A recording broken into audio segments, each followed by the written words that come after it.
Hello viewers, আসসালামু আলাইকুম। Welcome to রিমাস cooking recipes. তো বন্ধুরা, আরও একটি মজাদার রেসিপি নিয়ে হাজির হয়ে গিয়েছে। এটা অনেকেই পছন্দ করেন বা অনেকেই পছন্দ করেন না, তো তাদের জন্য আজকে আমার এই রেসিপিটি। তো আজকে আমি ভুড়ি ভুনা করে দেখাবো, একদম ভাজা ভুনা করে দেখাবো। আর এই ভুড়িটা আমি বাজার থেকে কিনে এনেছি, আর বাজার থেকে পরিষ্কার করা ভুড়ি কিনে এনে আমি বাসায় কিভাবে পরিষ্কার করি সেটাও আপনাদের সঙ্গে শেয়ার করব। তো চলুন কথা না বাড়িয়ে আমরা মূল রেসিপিতে চলে যাই। আমার ভিডিওটি যদি আপনাদের কাছে ভালো লেগে থাকে আমার চ্যানেলটি প্লিজ সাবস্ক্রাইব করে দিবেন। আর এখানে দেখুন আমি বাজার থেকে যে পরিষ্কার করা ভুড়ি কিনে এনেছি, কিন্তু এর ভিতরে কিন্তু বেশ অনেক নোংরা থাকে দেখুন। আর এগুলো কিন্তু আগে এভাবে টেনে টেনে উঠিয়ে নিতে হবে, এগুলো কিন্তু গোবর লেগে থাকে।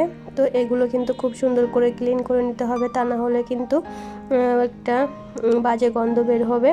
তো যারা এগুলো জানেন না তারা কিন্তু এগুলো সহকারে রান্না করলে বা গরম পানির ভিতরে দিয়ে দিলে কিন্তু প্রথমে ভুঁড়িটা গন্ধ থেকে যায়, যেহেতু গরম পানিতে কিন্তু এটা শক্ত করে এর সঙ্গে লেগে যায়। তো আগে দিয়ে কিন্তু এটা পরিষ্কার করে নিতে হবে। আর বারবার করে কিন্তু ঠান্ডা পানিতে আমি বেশ অনেকবার কষলিয়ে ধুয়ে নিয়েছি। এরপর যখন গোবরটা একদম ক্লিন হয়ে যাবে, এরপর কিন্তু এই যে গরম পানিটা দিয়ে ধুয়ে নিতে হবে। তো আমি এখানে কিন্তু ফুটান্ত গরম পানি দিয়ে ধুয়ে নিব। তো আমি বেশ কয়েকবার কিন্তু ফুটান্ত গরম পানি দিয়ে এই ভুঁড়িটা ধুয়ে নিব।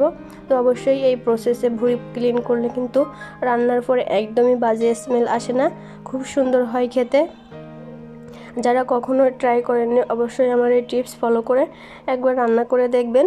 তো আবার ক্লিন হয়ে গিয়েছে, পর্যায়ে আমি ছোট ছোট টুকরো করে কেটে নিব।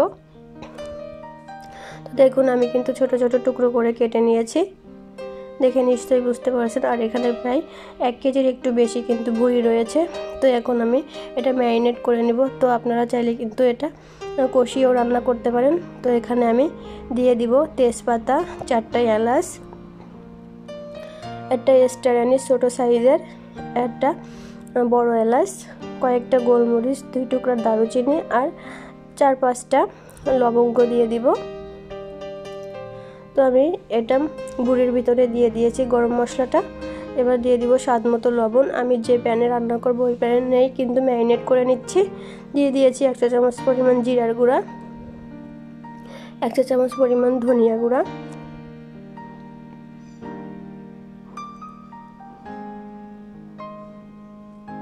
দিয়ে দিব শুকনা মরিচের গুঁড়া। এখানে ঝালটা আপনারা আপনাদের স্বাদ অনুযায়ী দিয়ে নেবেন, যে যেমনটা ঝাল খেতে পছন্দ করেন। আমি এখানে 3 চা চামচ পরিমাণ দিয়ে দিয়েছি, যেহেতু আমরা ঝাল বেশিই খাই আর ভুঁড়িতে একটু ঝাল হলে বেশি ভালো লাগে খেতে। আর দিয়ে দিয়েছি 1 চা চামচ পরিমাণ হলুদের গুঁড়া, আর দিয়ে দিয়েছি পরিমাণ মতো তেল। এখানে তেলের পরিমাণটা আপনারা কম বেশি করে দিতে পারেন। তো আমি এখানে প্রায় 1/3 কাপ পরিমাণ তেল দিয়ে দিয়েছি। দিয়ে খুব সুন্দর করে এটা মেখে নিতে হবে, খুব সুন্দর করে কিন্তু মাখতে হবে। তো কিছুক্ষণ গুঁড়ো মশলা দিয়ে মাখানোর পরে এরপরে দিয়ে দিব 1/2 কাপ পরিমাণ পেঁয়াজ কুচি, দিয়ে দিব 2 টেবিল চামচ পরিমাণ রসুন বাটা, দিয়ে দিব 1 টেবিল চামচ পরিমাণ আদা বাটা। আমার আদাটা একটু ফ্রোজেন করা ছিল, সেজন্য কিন্তু এটা এভাবে রয়েছে। তো এখন আবারও বেশ কিছুক্ষণ এটা সুন্দর করে কষলিয়ে মেখে নিতে হবে। তো এরপর আমি 1 ঘন্টার জন্য রেস্টে রেখে দিব ম্যারিনেট করার জন্য। তো এরপর আমি চুলায় বসিয়ে দিয়েছি 1 ঘন্টা পরে।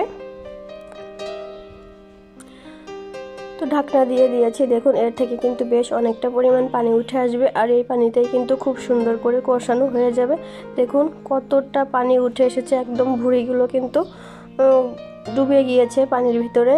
তো এই পানিটা একদম শুকিয়ে ফেলবো, কষিয়ে নিব।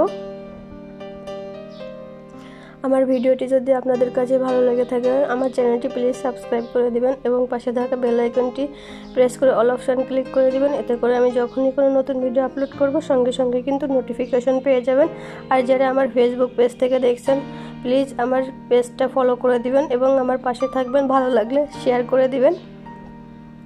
তো দেখুন আমার কষানো হয়ে গিয়েছে, এ পর্যায়ে দিয়ে দেব ঝোলের পানি, অর্থাৎ আমি এখানে পানি দিয়ে দিয়েছি যেহেতু এটা সেদ্ধ হবে সেজন্য। আর এটা কিন্তু আমি ঝোল রাখবো না, এটা কিন্তু আমি ভাজা ভাজা করে ফেলবো। তো দেখুন হয়ে গিয়েছে, কত সুন্দর সেদ্ধ হয়ে গিয়েছে। পর্যায়ে দিয়ে দিব ছোট ছোট টুকরো করে রাখা আলু। আর আলুটা একটু ছোট সাইজ করে কেটে নিয়েছি, যেহেতু ভুঁড়ির ভিতরে দেবো, একটু দেখতে ভালো লাগবে সেজন্য। তো আপনারা চাইলে এখানে আলুটা স্কিপ করতে পারেন, যেহেতু আমাদের বাসায় আলু খেতে সবাই খুব পছন্দ করে, সেজন্য আমি আলুটা দিয়েছি। তো আলুটা দিয়েও কিন্তু আমি বেশ কিছুক্ষণ নেড়েচেড়ে এটা একদম শুকিয়ে নিব। তো দেখুন এ পর্যায়ে এসে গিয়েছে। এখন আমি অন্য একটা চুলায় যাব, এটা সরিয়ে নিব। তো চুলায় আমি আরেকটা প্যান বসিয়ে দিয়েছি, যেহেতু এটা বাগার দিয়ে দিব। তো তেলটা আমি এখানে 2 টেবিল চামচ পরিমাণ তেল দিয়ে দিয়েছি, 1/2 চা চামচ পরিমাণ জিরা আর 4টা শুকনো মরিচ দিয়ে দিয়েছি।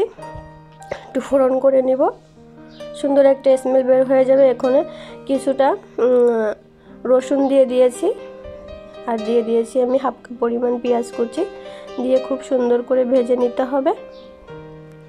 হালকা বাদামি কালার এসে গেলে এরপরে দিয়ে দিব আমি ভুঁড়িটা দেওয়ার পরে খুব সুন্দর করে নেড়েচেড়ে এটা একদম লাল লাল ভাজা ভাজা করে নিতে হবে, একদম শুকিয়ে ফেলতে হবে। তো যারা রাস্তার পাশে যে মামারা কিন্তু ভুঁড়ি ভাজা করে, তো ওই ভুঁড়ি ভাজা খেতে কিন্তু বেশ ভালোই লাগে। তো আমি সেভাবেই কিন্তু তৈরি করে নিব।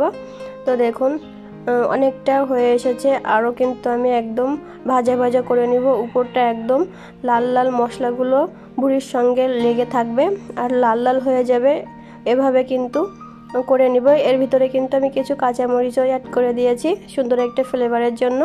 তো দেখুন ভুঁড়ি ভাজাটা কত সুন্দর হয়েছে, আমি পরিবেশন করে দিয়েছি।